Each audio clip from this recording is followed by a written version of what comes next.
It's Halloween week, but it was only appropriate that the Carolina Panthers let several opportunities in the first half of today's ball game slip away, and they came back to haunt them in a worse way than Halloween.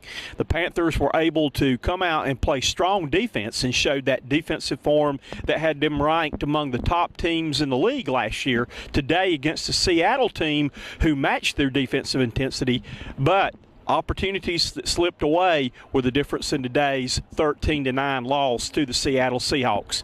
It seems like the last 3 years it's come down to the final plays, final minute of the game.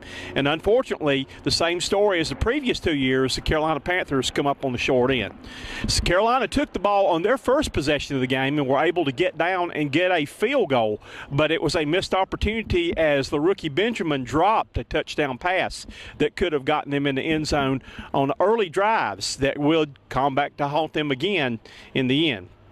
The Panthers also were in the red zone again and had a fumbled exchange between Cam Newton and Jonathan Stewart that turned the ball over and again came away from nothing in that drive. The Panthers, as a matter of fact, did not punt until late in the third quarter for the first time in the ball game.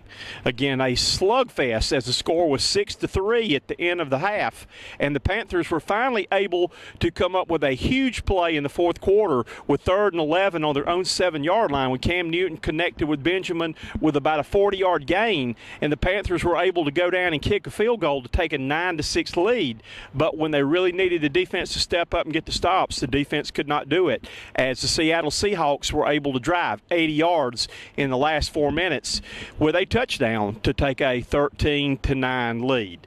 Again, the big story on that final drive was the elusiveness of quarterback Russell Wilson as he was able to scramble, find receivers down the field, and able to pick up the yardage with his feet too, and he made the plays what he needed to.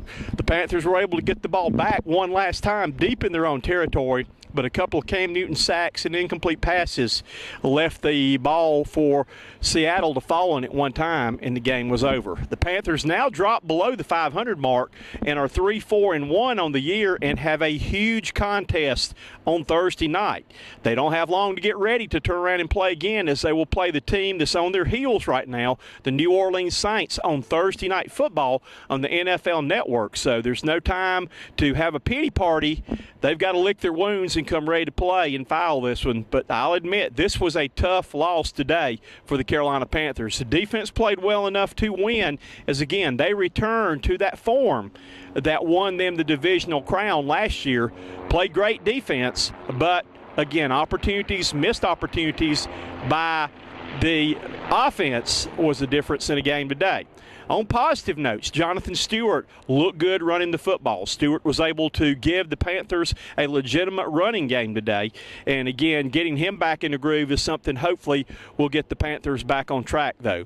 But the Panthers, regardless of what happens tonight in the game with New Orleans playing, they'll either be a half a game ahead or a half a game behind. Whoever wins Thursday's game here will take control in the South Division.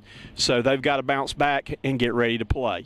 Again, Halloween here at Bank of America Stadium on Sunday was a trick or treat. Unfortunately, it was a trick and not a treat, and we saw some haunting things that took place today. Reporting for Cox Sports Broadcasting, I am the coach, Dick Cox.